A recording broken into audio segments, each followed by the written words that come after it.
Hello, good morning.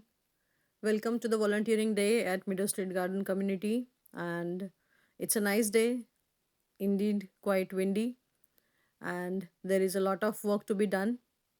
So let's get along.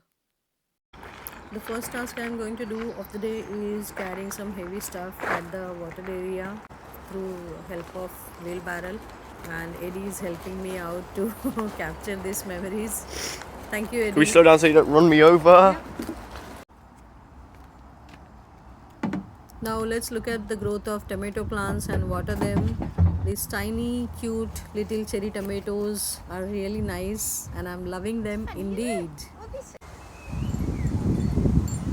This is the most soothing sound of wind chimes and at the sensory garden.